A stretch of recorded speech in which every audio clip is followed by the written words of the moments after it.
اللهم صل على محمد وعلى آل محمد كما صليت على إبراهيم وعلى آل إبراهيم وبارك على محمد وعلى آل محمد كما باركت على إبراهيم وعلى آل إبراهيم إنك حميد مجيد.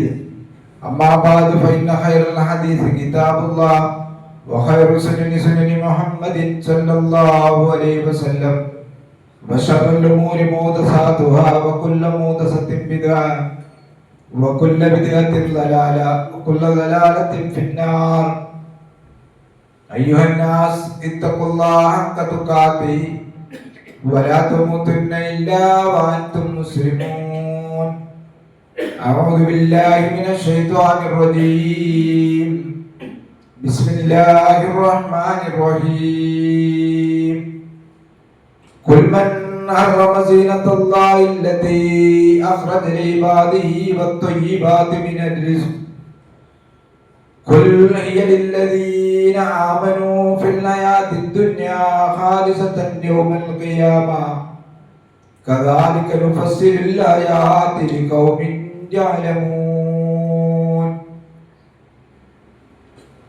ഏറെ ബഹുമാനാദരവുള്ള സത്യവിശ്വാസികളെ, സത്യവിശ്വാസിനികൾ, പരമദയാലുവായ പടച്ചവന്റെ ആജ്ഞാനിർദ്ദേശങ്ങൾ ജീവിതത്തിന്റെ നിഖില മേഖലകളിലും കഴിവിന്റെ പരമാവധി പാലിച്ചുകൊണ്ട് അള്ളാഹുവിനെ ഭയപ്പെട്ടുകൊണ്ട് നല്ല മുത്തക്കികളായി ജീവിക്കണമേ എന്ന് ആമുഖമായി ഉണർത്തുകയാണ്, വസിയത്ത് ചെയ്യുകയാണ്. സർവശക്തനായ റബ്ബ് അവന്റെ തൃപ്തി സമ്പാദിച്ചുകൊണ്ട് ജീവിച്ച് മരണപ്പെടാൻ അള്ളാഹു നമുക്കൊക്കെ തൗഫീക്ക് നൽകി അനുഗ്രഹിക്കുമാറാകട്ടെ. സമ്പത്ത് കൈകാര്യം ചെയ്യുമ്പോൾ വിശ്വാസികൾ ശ്രദ്ധിക്കേണ്ടുന്ന ചില കാര്യങ്ങളായിരുന്നു കഴിഞ്ഞ ഖുതുബയിൽ നാം മനസ്സിലാക്കിയത്.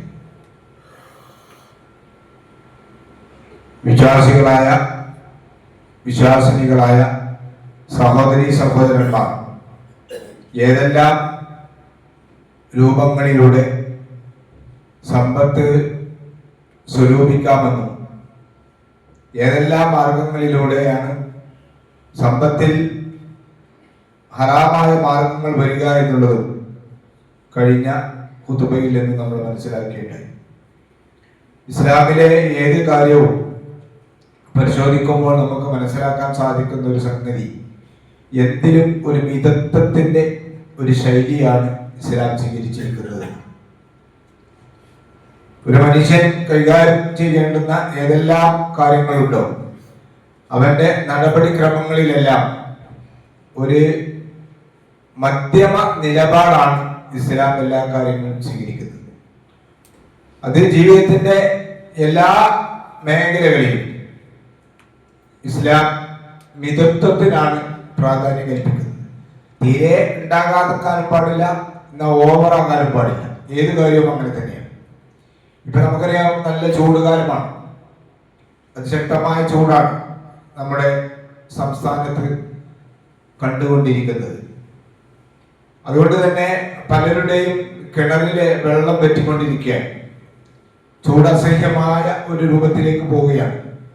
കുട്ടികളും അതുപോലെ തന്നെ പ്രായമേറിയ ആളുകളൊന്നും നട്ടുച്ച സമയത്ത് പുറത്തിറങ്ങാൻ പാടില്ല എന്നുള്ള ആരോഗ്യ വകുപ്പിന്റെ നിർദ്ദേശം ഇവിടെ സൂചിപ്പിക്കുകയാണ്. പ്രവാചകൻ സല്ലല്ലാഹു അലൈഹി വസല്ലമയുടെ ചില നിർദ്ദേശങ്ങളുമായി യോജിക്കുന്ന രൂപം തന്നെയാണ് ആരോഗ്യ വകുപ്പും നമുക്ക് നൽകുന്നത് എന്ന് കൂടി നമ്മൾ മനസ്സിലാക്കുക. അതുകൊണ്ട് തന്നെ ചൂട് കഠിനമാകുമ്പോൾ സ്വാഭാവികമായും വെള്ളം പറ്റും. ചില ആളുകളുടെയൊക്കെ കിണറിൽ വെള്ളം പറ്റി തുടങ്ങിയിട്ടുണ്ട്.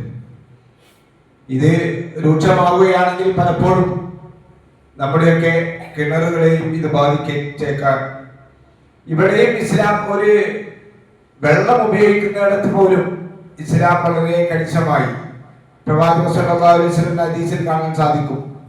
നമസ്കാരത്തിന് വുളു എടുക്കുന്ന സന്ദർഭത്തിൽ പോലും നിങ്ങൾ അധികമാകാൻ പാടില്ല. ലാ തുസ്രിഫു ഫിൽ മായി വലൗ കുന്ത അലാ നഹ്രിൻ ജാരിൻ.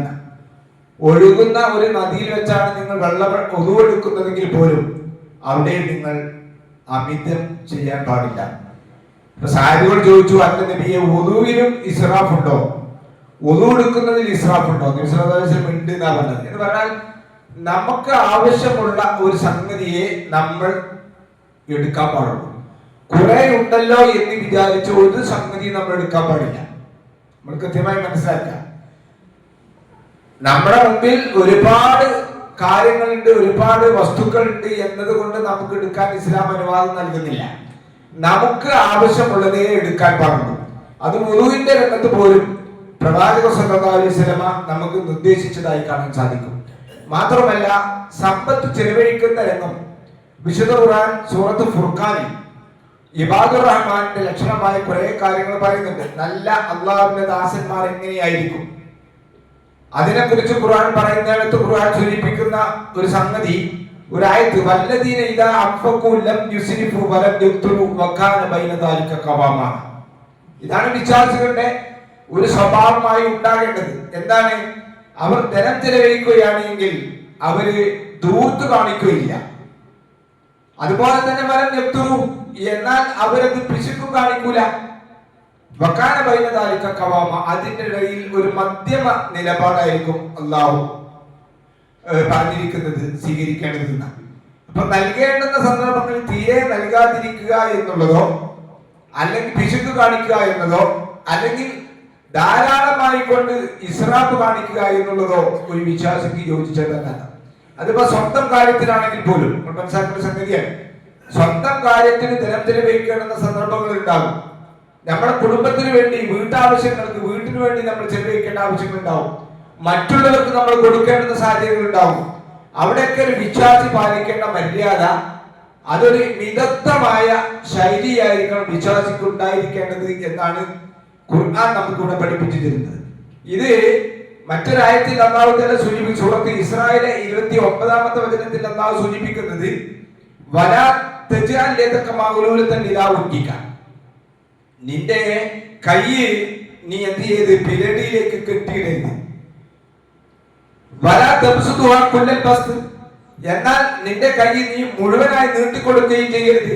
ഫതഖൂദ മലൂമ മഅസൂറ, അങ്ങനെ വരുമ്പോൾ എന്താവും? നീ ഖേദമുള്ളവരും അതുപോലെ തന്നെ ആക്ഷേപിക്കപ്പെട്ടവരുമായി തീരുകയും. ഇത് പറഞ്ഞാല് വിശ്വാസികളുടെ ഒരു നിലപാട് എന്താണ്? സമ്പത്ത് കൈകാര്യം ചെയ്യുമ്പോൾ വിശ്വാസിയുടെ നിലപാട് എന്തായിരിക്കണം? അത് ഒന്നും നൽകാതെ പെരടിയിൽ കൈ കെട്ടി വെക്കുക എന്ന് ഉദ്ദേശിക്കുന്നത് വളരെ പിശുക്കത്തരം കാണിക്കാം. കൊടുക്കേണ്ടുന്ന രംഗത്ത് ചിലപ്പോ നമ്മള് പല രംഗങ്ങളിൽ കൊടുക്കേണ്ടി വരും. പാവങ്ങൾക്ക് കൊടുക്കേണ്ടി വരും, നമ്മുടെ ബന്ധുക്കൾക്ക് കൊടുക്കേണ്ടി വരും, അല്ലെങ്കിൽ നാടിന്റെ നന്മയ്ക്ക് വേണ്ടി നൽകേണ്ടി വരും. പലതിനും വേണ്ടി നമ്മൾ ചില സ്വന്തം ആവശ്യങ്ങൾക്ക് വേണ്ടി, ചിലപ്പോ സ്വന്തം ഭാര്യമാർക്ക്, സ്വന്തം മക്കൾക്ക് പോലും നന്നായി കൊടുക്കാത്ത ആളുകൾ ഉണ്ടാവും അവരടുത്ത് സാമ്പത്തികമായി. അങ്ങനെ പിശുക്കത്തരം കാണിക്കാൻ പാടില്ല. എന്നാലോ ഉള്ളതെല്ലാം വാരി വലിച്ചു കൊടുക്കുക. അതാ ഖുർആൻ ഇവിടെ ഉപയോഗിച്ചിരിക്കുന്നത്, വലാ തബ്സുതുഹാ കുല്ലൽ ബസ്ത്, കൈ മുഴുവനായി നീട്ടിക്കൊടുക്കരുത്. നമ്മളുടെ അടുത്തുള്ള എല്ലാ സമ്പത്തും നമ്മൾ യാതൊരു പ്ലാനിങ്ങും ഇല്ലാതെ മുഴുവൻ കൊടുക്കാനും പാടില്ല. ഇതാണ് ഒരു വിശ്വാസിയിൽ ഉണ്ടായിരിക്കുന്നത്. അങ്ങനെ കൊടുത്താൽ എന്താവും? ഈ പറഞ്ഞിരിക്കുന്ന രണ്ടും ചെയ്താൽ, ഒന്നും നൽകാതിരുന്നാൽ ആളുകളുടെ മുമ്പിൽ നമ്മൾ ആക്ഷേപിക്കപ്പെടും. ഭയങ്കര പിശുക്കനാണ്. അത് അള്ളാഹുക്കും ഇഷ്ടമല്ല, ജനങ്ങൾക്കും ഇഷ്ടമല്ല. രണ്ടാമത് എന്താണ്? മഹസൂറ എന്നാ പറഞ്ഞത്, ഖേദമുള്ളവരായി തീരും. ഒക്കെപ്പാട് നമ്മൾ ഇസ്രാഫായി നടത്തിയാൽ എന്താവും? ദൂർത്ത് നടത്തിയാൽ അവസാനം അവന്റെ പൈസയിൽ ഒന്നുമില്ലാതെ അവൻ ഖേദമുള്ളവനായി തീരുകയും ചെയ്യും. ഇത് വിശുദ്ധ ഖുർആൻ നമുക്ക് കൃത്യമായി പഠിപ്പിച്ചു തരുന്ന സംഗതിയാണ്. ഈ സാമ്പത്തികമായ ഇടപാടുമായി കൊണ്ട് ബന്ധപ്പെട്ടുകൊണ്ട് അല്ലാഹു സൂചിപ്പിച്ചിരിക്കുന്ന രണ്ട് പദങ്ങൾ, ഒന്ന് തബ്ദീർ, മറ്റൊന്ന് ഇസ്രാഫ് എന്നാണ്. ദൂർത്തുമായി ബന്ധപ്പെട്ടുകൊണ്ട് അല്ലാഹു ഉപയോഗിച്ചിരിക്കുന്ന പദം ഒന്ന് തബ്ദീർ, മറ്റൊന്ന് ഉപയോഗിച്ചിരിക്കുന്നത് ഇസ്രാഫാണ്. ഇപ്പോ വിശുദ്ധ ഖുർആനിൽ കാണാൻ സാധിക്കും, വാതിദൽ ഖുർബ ഹഖഹു, സാധുക്കൾക്ക് നൽകേണ്ടെന്ന രംഗം ഖുർആൻ സൂചിപ്പിക്കുന്നിടത്ത് പറയുന്നത്, നിന്റെ ബന്ധുക്കൾക്ക് നീ കൊടുക്കുക. അതിദൽ ഖുർബ, അടുത്ത ബന്ധുക്കൾക്ക് നൽകുക. ഹഖഹു, അവരുടെ അവകാശങ്ങൾ. വൽ മിസ്കീൻ, പാവങ്ങൾക്കും നൽകേണ്ടതുണ്ട്. വബ്ന സബീൽ, വഴിയാത്രക്കാർക്കും അവരുടേതായ അവകാശങ്ങൾ നൽകേണ്ടതുണ്ട്. വലാ തുബദ്ദിർ തബ്ദീറ, എന്നാൽ നീ ദൂർത്ത് കാണിക്കാനും പാടില്ല. അപ്പൊ നമ്മള് സാമ്പത്തികമായി സഹായിക്കേണ്ട സന്ദർഭങ്ങൾ ഉണ്ടാകുമ്പോൾ നമ്മൾ നമ്മുടെ തൊട്ടടുത്ത് ബന്ധുക്കൾക്ക് നൽകേണ്ടതുണ്ടാവും, പ്രയാസപ്പെടുന്ന ആളുകൾ. അതുപോലെ തന്നെ പാവങ്ങളുണ്ടാവും, മിസ്കിന്മാരുണ്ടാവും, ഫുഖറാക്കൾ ഉണ്ടാവും, അതുപോലെ തന്നെ വഴിയാത്രക്കാരായ ആളുകൾ ഉണ്ടാവും. അവർക്കൊക്കെ നമ്മൾ നൽകുമ്പോൾ ഒന്നായിട്ട് നമ്മൾ നൽകാൻ പാടില്ല. എന്നിട്ട് എന്താ പറയുക, ഇന്നൽ മുബദ്ദിരീന കാനൂ ഇഖ്വാന ശയാത്തീൻ, തീർച്ചയായും ദൂർത്ത് കാണിക്കുന്ന ആളുകൾ പിശാചിന്റെ കൂട്ടാളികളാണ്. വകാന ശൈത്താനു ലിറബ്ബിഹി കഫൂറ, തീർച്ചയായിട്ടും പിശാച് തന്റെ രക്ഷിതാവിനോട് നന്ദി കെട്ടവരുമാണ്. അപ്പൊ ഇതുണ്ടാകാൻ പാടില്ല. വിശ്വാസികളിലും ഒക്കെപ്പാടെ യാതൊരു പ്ലാനിങ്ങും ഇല്ലാതെ നമ്മള് പണം ചെലവഴിക്കാൻ പാടില്ല എന്ന് ഖുർആൻ നമുക്ക് പഠിപ്പിച്ചു തരും. ഭക്ഷണവുമായി കൊണ്ട് അല്ലാഹു തആല സൂചിപ്പിച്ചപ്പോ പറഞ്ഞു, യാ ബനി ആദം, ആദമിന്റെ മക്കളെ, മനുഷ്യൻ അല്ലാഹു തആല സംബോധനയോട് പറയും, ഖുദൂ സീനതകും ഇൻദ കുല്ലി മസ്ജിദ്, പള്ളിയിൽ വരുമ്പോൾ നിങ്ങൾ അലങ്കാരത്തോടു കൂടിയാണ് വരേണ്ടത്. മുഷിഞ്ഞ വസ്ത്രങ്ങൾ ധരിച്ചുകൊണ്ട് പള്ളിയിലേക്ക് വരാൻ പാടില്ല. നല്ല മോടിയുള്ള വസ്ത്രങ്ങൾ ധരിച്ചുകൊണ്ടാണ് നിങ്ങൾ പള്ളിയിലേക്ക് വരേണ്ടത്. എന്നിട്ട് ആ ആയത്തിൽ തന്നെ അല്ലാഹു തആല സൂചിപ്പിക്കുന്നത് എന്താണെന്നറിയോ, വകുലൂ വശ്റബൂ വലാ തുസ്രിഫൂ, നിങ്ങൾ തിന്നുക കുടിക്കുക, വലാ തുസ്രിഫൂ, അവിടെ നിങ്ങൾ ഇസ്റാഫ് കാണിക്കാൻ പാടില്ല. ഇന്നഹു ലാ യുഹിബ്ബുൽ മുസ്രിഫീൻ, അല്ലാഹു ഇസ്റാഫ് കാണിക്കുന്നവരെ ഇഷ്ടപ്പെടുകയില്ല. ഇവിടെ നമ്മൾ ആലോചിച്ച് നോക്കണം. ഒന്ന് തെബീർ പറഞ്ഞു, അത് ദൂർ തന്നെ. മറ്റൊന്ന് പറഞ്ഞിരിക്കുന്നത് ഇസ്റാഫാണ്, അതും ഒരു ദൂർത്താണ്. ഭക്ഷണവുമായി ബന്ധപ്പെട്ടുകൊണ്ട് അള്ളാഹു സൂചിപ്പിച്ചപ്പോൾ പറഞ്ഞത് ഇസ്റാഫാണ്. ഇത് നമ്മൾ ഒന്നുകൂടി ഈ കാലഘട്ടത്തിൽ മനസ്സിലാക്കേണ്ടുന്ന ഒരു സംഗതിയാണ്. ഭക്ഷണത്തിന്റെ കാര്യത്തിൽ നമ്മുടെയൊക്കെ കല്യാണങ്ങളിലാണെങ്കിലും സൽക്കാരങ്ങളിലാണെങ്കിലും ഒക്കെ നമ്മൾ ആലോചിച്ച് നോക്കുക. നമ്മളുടെ ഒരു അന്തസ്സും അഭിമാനവും കാണിക്കുന്നതിന് വേണ്ടി ആവശ്യമില്ലാത്ത ഭക്ഷണങ്ങളൊക്കെ വിളമ്പുന്ന ഒരു സാഹചര്യം നമ്മുടെയൊക്കെ നാടുകളിലുണ്ടോ എന്നുകൂടി നമ്മൾ കൃത്യമായി മനസ്സിലാക്കണം. ഭക്ഷണം എപ്പോഴും നമ്മൾ ശ്രദ്ധിക്കേണ്ട സംഗതി, ഭക്ഷണം നമ്മളെ ജീവിക്കാൻ വേണ്ടിയാണ് നമ്മൾ ഭക്ഷണം കഴിക്കേണ്ടത്. അല്ലാതെ ഭക്ഷണം കഴിക്കാൻ വേണ്ടി നമ്മൾ ജീവിക്കാൻ പാടില്ല. നമുക്ക് നമ്മൾ നോക്കൂ, ഇന്ത്യയിലെ ഒരു സെൻസസ് കണക്ക് പ്രകാരം ഏറ്റവും കൂടുതൽ ഭക്ഷണങ്ങൾ ചെലവഴിക്കപ്പെടുന്നത് നമ്മുടെ കേരളത്തിലാണ്.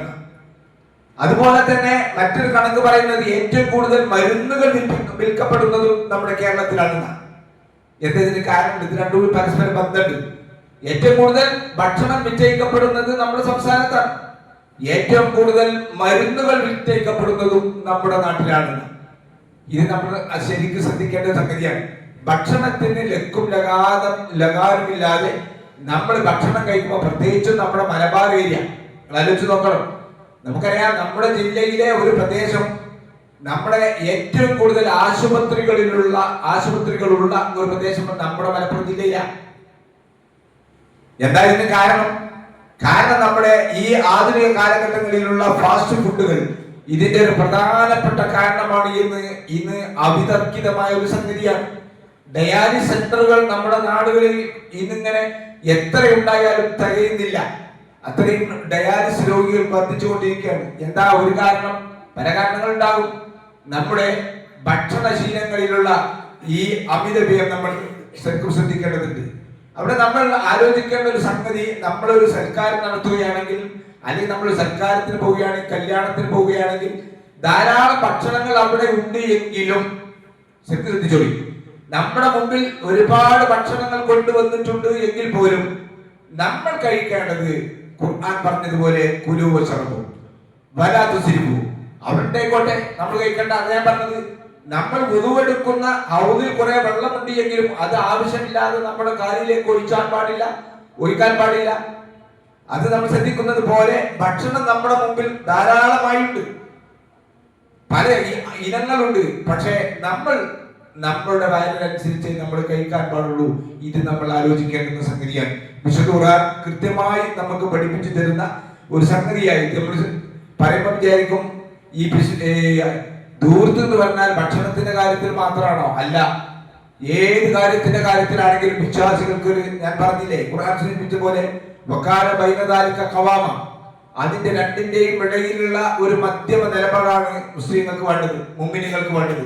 അത് ഭക്ഷണത്തിന്റെ കാര്യം മാത്രമല്ല, വസ്ത്രത്തിന്റെ കാര്യത്തിലാണെങ്കിലും, നമ്മുടെ വീടിന്റെ കാര്യത്തിലാണെങ്കിലും, നമ്മുടെ വാഹനത്തിന്റെ കാര്യത്തിലാണെങ്കിലും, എല്ലാത്തിന്റെ കാര്യത്തിലും ഒരു മധ്യമ നിലപാടാണ് വിശ്വാസികൾക്ക് വേണ്ടത് എന്ന് വിശുദ്ധ ഖുർആൻ വളരെ കൃത്യമായി നമുക്ക് പഠിപ്പിച്ചിരിക്കുകയാണ്. അതുകൊണ്ട് തന്നെ നമ്മൾ മനസ്സിലാക്കേണ്ടുന്ന ഒരു സംഗതി, ഈ ധൂർത്ത് എന്ന് പറയുമ്പോൾ ഇത് ഇന്ന് നമ്മുടെ സമൂഹത്തിന്റെ ഒരു അവിഭാജ്യ ഘടകമായി മാറുകയാണോ എന്ന് തോന്നുകയാണ്. പലപ്പോഴും ധൂർത്തുണ്ടാകുന്നത് നമ്മൾ മറ്റുള്ള ആളുകളോട് താരതമ്യം ചെയ്തിട്ടാണ്. ഇത് നമ്മൾ ഒഴിവാക്കണം. മറ്റുള്ളവരുടെ താരതമ്യം പറഞ്ഞാൽ നമ്മുടെ ഒരു അയൽവാസി നടത്തിയ കല്യാണം അതേ രൂപത്തിലാകണം എന്ന് നമ്മൾ ആഗ്രഹിക്കുകയാണ്. പക്ഷെ അല്ലാഹു നമുക്ക് അങ്ങനെ സമ്പത്ത് തന്നിട്ടുണ്ടാവില്ല. നമ്മുടെ അയൽവാസി ഉണ്ടാക്കിയ, നമ്മുടെ കുടുംബക്കാരിൽപ്പെട്ട ഒരാൾ ഉണ്ടാക്കിയ വീടിനെ പോലെ തതുല്യമായ ഒരു വീടുണ്ടാക്കണം എന്ന് നമ്മൾ ആഗ്രഹിക്കുന്നു. പക്ഷേ അദ്ദേഹത്തിന്റെ നൽകിയിരിക്കുന്ന സമ്പത്ത് ചിലപ്പോൾ നമുക്ക് നൽകിയിട്ടുണ്ടാവില്ല. അവിടെ നമ്മൾ മനസ്സിലാക്കേണ്ടത്, അല്ലാഹു നമുക്ക് നൽകിയിരിക്കുന്ന സമ്പത്തിന്റെ ആ വരവിനനുസരിച്ച് കൊണ്ടുള്ള ചെലവഴിക്കാനുള്ള ഒരു രീതി വിശ്വാസികൾ ഉണ്ടാക്കണമെന്നാണ് ഖുർആൻ നമുക്ക് പഠിപ്പിച്ചിരുന്നത്. ഇത് കൃത്യമായ അതുപോലെ തന്നെ മറ്റൊരു സ്വഭാവം ഖുർആനോട് എടുത്തു പറഞ്ഞിരിക്കുന്നത് പിശുക്കാണ്. പിശുക്കുണ്ടാകാനും പാടില്ല. ചില ആളുകളുണ്ടാവും, പൈസ ഒക്കെ ഉണ്ടാവും, പക്ഷെ പിശുക്കത്തരം കൊണ്ട് ഒന്നും കൊടുക്കൂല, ആളുകൾക്ക് കൊടുക്കൂല, നല്ലൊരു ഭക്ഷണം കഴിക്കൂല, നല്ലൊരു വസ്ത്രം ധരിക്കൂല, അതും പാടില്ല. ഇതും ഖുർആന്റെ നിലപാടാണ്. വിശുദ്ധ ഖുർആനിൽ സൂചിപ്പിക്കുന്നുണ്ട്. 4-ാം അധ്യായം 36-ാമത്തെ വചനത്തിൽ എന്ന് പറയുന്നത്, അല്ലദീന യബ്ഖലൂന, ഈ അഹങ്കാരികളായിട്ടുള്ള ആളുകളെ കുറിച്ച് ഖുർആൻ പറഞ്ഞെടുത്ത് പറഞ്ഞു, അവർ പിശുക്കത്തരം കാണിക്കുന്ന ആളുകളാണ്. ഒന്നും കൊടുക്കൂല, ആൾക്കാർക്ക് ഒന്നും കൊടുക്കൂല. മാത്രമല്ല, അവർ യഅ്മുറൂന അന്നാസ ബിൽ ബുഖ്ലി, അവർ ജനങ്ങളോട് പിശുക്കത്തരം ഉപദേശിക്കുകയും ചെയ്യും. കൊടുക്കണം കേട്ടോ, കൊടുത്താ എനിക്ക് പിന്നീട് പൈസ ഇല്ലാതെയാവും എന്ന് പറയുന്ന സ്വഭാവക്കാരുണ്ടാവും. അത് ഉണ്ടാകാൻ പാടില്ല.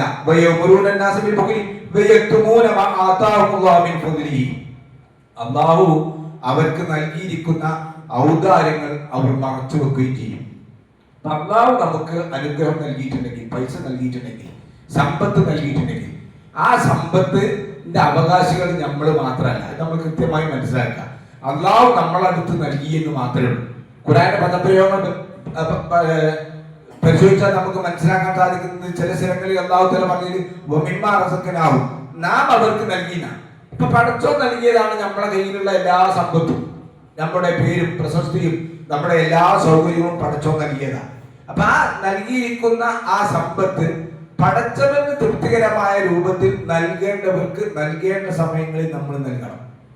അതിന് നമ്മൾ പിശുക്കത്തരം കാണിക്കാൻ പാടില്ല. അതാണ് ഖുർആൻ പറഞ്ഞത്, അല്ലദീന യബ്ഖലൂന വയഅ്മുറൂന അന്നാസ ബിൽ ബുഖ്ലി, അവര് പിശുക്കത്തരം അവർ കാണിക്കുകയും മറ്റുള്ളവർ നൽകുകയാണെങ്കിൽ കൊടുക്കണം കേട്ടോ എന്ന് പറയും. ചില ഭാര്യമാരൊക്കെ ഉണ്ടാവും അങ്ങനെ, ഭർത്താക്കന്മാരോട് പറയും, നമ്മള് ഇതൊക്കെ പാടം കൊടുത്താൽ പിന്നെ നമ്മുടെ കുട്ടീനെ കെട്ടിച്ചാൻ പൈസ ഉണ്ടാവുമോ, നമുക്ക് അവിടെ ഫ്രിഡ്ജ് വാങ്ങാൻ പൈസ ഉണ്ടാവുമോ, ഇന്നെന്നെ പറഞ്ഞിട്ട് പിശുക്കത്തരം ഉപദേശിക്കുകയും ചെയ്യും. അല്ലാഹു അവർക്ക് നൽകിയിരിക്കുന്ന ഔദാര്യത്തെ അവർ മറച്ചു വെക്കുകയും. അപ്പൊ നമ്മുടെ അടുത്തൊക്കെ ഉണ്ടെങ്കിൽ, നമുക്ക് ഓരോരുത്തർക്കും അറിയില്ല, ഉണ്ടെങ്കിൽ ആവശ്യത്തിനനുസരിച്ച് പാവങ്ങൾക്കോ നമ്മുടെ ബന്ധുക്കളായിട്ടുള്ള ആളുകൾക്കോ അല്ലെങ്കിൽ സമൂഹത്തിന്റെ ആശ്രയരായിട്ടുള്ള പ്രയാസപ്പെടുന്ന ആളുകൾക്കൊക്കെ നൽകേണ്ടത് നമ്മൾ നൽകണം. ഇങ്ങനെ പിശുക്കത്തരം കാണിക്കുന്നതിനെ കുറിച്ച് അല്ല പറഞ്ഞത് എന്താ പറയുക, സത്യനിഷേധികളായ ആളുകൾക്ക് നമ്മൾ വേദനയേറിയ നിന്ദ്യമായ ശിക്ഷയെ നമ്മൾ ഒരുക്കി വെച്ചിരിക്കുന്നു. ചുരുക്കത്തിൽ പറഞ്ഞതുകൊണ്ട് ഉദ്ദേശിക്കുന്നത്, പിശുക്കത്തരത്തിന്റെയും ധൂർത്തിന്റെയും ഇടയിലുള്ള ഒരു മധ്യമ നിലപാടാണ് നമ്മുടെ സമ്പത്ത് ചെലവഴിക്കേണ്ടുന്ന രംഗങ്ങളിൽ അല്ലാഹു തആല നമുക്ക് സൂചിപ്പിച്ചിരിക്കുന്നത്. ഒന്നുകൂടി ഓർമ്മപ്പെടുത്തുന്നത്, വകാന ബൈന ദാലിക ഖവാമ, ഇതാണ് ഖുർആൻ സൂചിപ്പിച്ചിരിക്കുന്നത്. എന്നാൽ നമുക്ക് അല്ലാഹു തആല കുറെ ധനം നൽകി, സമ്പത്തും സൗകര്യങ്ങളൊക്കെ നൽകിയിട്ടുണ്ടെങ്കിൽ അത് മറച്ചു വെച്ചുകൊണ്ട് നമ്മൾ ജീവിക്കേണ്ട ആവശ്യമില്ല. നമ്മുടെ വരവിനനുസരിച്ച് കൊണ്ട് അല്ലാഹു അനുവദിച്ചിരിക്കുന്ന എല്ലാ സുഖ സൗകര്യങ്ങളും നമുക്ക് അനുഭവിക്കുകയും ചെയ്യാം. അല്ലാഹു നല്ല ധനം നൽകിയ ഒരു മനുഷ്യനുണ്ടെങ്കിൽ അയാൾക്ക് നല്ലൊരു വീടുണ്ടാക്കാം, അയാൾക്ക് നല്ല വാഹനം വാങ്ങാം, അയാൾക്ക് നല്ല ഭക്ഷണം ഉണ്ടാക്കാം, അയാൾക്ക് നല്ല ഭക്ഷണം ഉണ്ടാക്കി കൊടുക്കാം. അത് ഖുർആൻ കൃത്യമായി പഠിപ്പിച്ച സൂറത്ത് അറാഫിലെ 32-ാമത്തെ വചനത്തിൽ അല്ലാഹു തആല പറഞ്ഞ ഞാൻ ഓതിയ ആയത്ത്, കുൽ പറഞ്ഞു കൊടുക്കുക, മൻ ഹറമ സീനത്തുല്ലാഹ് അല്ലതി അഖ്റജ ലിഇബാദിഹി, അല്ലാഹു തന്റെ അടിമകൾക്ക് പുറപ്പെടുവിച്ചിരിക്കുന്ന അലങ്കാരങ്ങളെ ഹറാമാക്കുന്നവൻ ആരാണ്? ഇപ്പൊ നല്ല പൈസ ഉള്ളൊരു മനുഷ്യൻ ഓ നല്ല ഉപ്പായിട്ടോട്ടെ, ഓ നല്ല വാഹനം വാങ്ങിക്കോട്ടെ, ഓ നല്ല വീടുണ്ടാക്കിക്കോട്ടെ, അങ്ങനെ നമ്മൾ അതൊക്കെ ഇപ്പൊ അള്ളാഹു ഇഷ്ടപ്പെടുമോ എന്ന് വിചാരിച്ചുകൊണ്ട് അതിൽ നിന്ന് മാറി നിൽക്കേണ്ട ആവശ്യമില്ല. അള്ളാഹു നമുക്ക് അനുഗ്രഹം നൽകിയെങ്കിൽ ആ അനുഗ്രഹം നമുക്ക് ആളുകൾ കാണിക്കാം. ഭക്ഷണത്തിൽ നിന്നും നല്ലത് അവൻ കഴിച്ചുകൊള്ളട്ടെ, അവർ ആളുകൾക്ക് നൽകിക്കൊള്ളട്ടെ. ഇത് ഇസ്ലാം എതിരല്ല, അള്ളാഹു എതിരല്ല. മൻറമതാണ് അള്ളാഹു വളരെ ശക്തമായ ഭാഷയിലാണ് പറഞ്ഞത്. ആരാണ് പടച്ചു തമ്പുരാൻ ഇങ്ങനെ ഒരു മനുഷ്യന് അടിയാറുകൾക്ക് നൽകിയിട്ട് അത് നിശ്ചിതമാണ്, അത് കൊടുക്കാൻ പാടില്ല, അങ്ങനെ ചെയ്യാൻ പാടില്ല, നല്ല ഉപ്പാടാൻ പാടില്ല, നല്ല വണ്ടിയിൽ പോകാൻ പാടില്ല, നല്ല വീടുണ്ടാക്കാൻ പാടില്ല, AC വെക്കാൻ പാടില്ല, ഇതൊന്നുമില്ല. സാമ്പത്തികമായി ശേഷിയുള്ള ഒരാളുണ്ടെങ്കിൽ അതൊക്കെ അനുഭവിക്കാം, നല്ല ഭക്ഷണം കൊടുക്കാം. എന്നിട്ട് അത് പറഞ്ഞു അത് ഭൗതിക ലോകത്ത് വിശ്വാസികൾക്കുള്ളതാണ്. അതുപോലെ തന്നെ ഖിയാമത്ത് നാളിൽ ഈ വിശ്വാസികൾക്ക് ഒറ്റക്കുള്ളതുമാണ്. ഇത് നമുക്ക് പഠിക്കും. അറിയുന്ന ജനങ്ങൾക്ക് അള്ളാഹുവിന്റെ ദൃഷ്ടാന്തങ്ങൾ ഇപ്രകാരമാണ് വിശദീകരിച്ചിരുന്നത് എന്ന് പറഞ്ഞാൽ, അള്ളാഹു ഒരു മനുഷ്യന് സമ്പത്തും സൗകര്യവും നൽകിയിട്ടുണ്ടെങ്കിൽ അത് ഇങ്ങനെ അനുഭവിക്കാതെ, ദുന്യാവെന്ന് അനുഭവിക്കാതെ, അല്ലെങ്കിൽ നമ്മുടെ ആളുകൾക്ക് നൽകാതെ കീറി പറഞ്ഞ വസ്ത്രം ധരിച്ച് അല്ലെങ്കിൽ ഇങ്ങനെ നടക്കേണ്ട ഒരു ആവശ്യമില്ല. പ്രവാചകൻ സല്ലല്ലാഹു അലൈഹി വസല്ലമയുടെ ഒരു ഹദീസിൽ കാണാൻ സാധിക്കും. റസൂലുള്ളാഹി സ്വല്ലല്ലാഹു അലൈഹി വസല്ലം പറഞ്ഞു, ഇന്നല്ലാഹു യുഹിബ്ബു അൻ യുറാ അസറു നിഅമതി അലാ അബ്ദിന. അള്ളാഹു ഒരു മനുഷ്യന് അള്ളാഹുവിന് അനുഗ്രഹം നൽകി, കുറെ പൈസ നൽകി, സമ്പത്തുണ്ട് എങ്കിൽ അള്ളാഹു നൽകിയിരിക്കുന്ന ആ അനുഗ്രഹത്തിന്റെ അടയാളം അവനിൽ കാണുന്നതാണ് അള്ളാഹുവിന് ഇഷ്ടം. വളരെ ക്ലിയർ ആണല്ലോ. അപ്പൊ അള്ളാഹു നൽകിയ ഒരു സമ്പത്ത് ഒരാൾക്ക് ഉണ്ടെങ്കിൽ അയാൾക്ക് നല്ല രൂപത്തിൽ അള്ളാഹു നിഷിദ്ധമാക്കി പറയാത്ത രൂപത്തിൽ നന്നായി ജീവിക്കുന്നതിനോ, നല്ല ഭക്ഷണം കഴിക്കുന്നതിനോ, നല്ല വസ്ത്രം ധരിക്കുന്നതിനോ യാതൊരു കുഴപ്പവുമില്ല എന്ന് വിശുദ്ധ ഖുർആനും പ്രവാചക സല്ലല്ലാഹു അലൈഹി വസല്ലം നമുക്ക് പഠിപ്പിച്ചു തരാം. സഹോദരന്മാരെ, ഇവിടെയൊക്കെ നമ്മൾ മനസ്സിലാക്കേണ്ടത്, അടിവരയിട്ട് മനസ്സിലാക്കേണ്ടത് സംഗതി, നമ്മൾ ഓരോരുത്തർക്കും പടച്ച തമ്പുരാൻ നൽകിയിരിക്കുന്നത് ഓരോ രൂപത്തിലാണ്. എല്ലാവർക്കും ഒരേ രൂപത്തിലുള്ള സമ്പത്തല്ല. അത് നമ്മൾ അടിസ്ഥാനപരമായിട്ട് മനസ്സിലാക്കണം.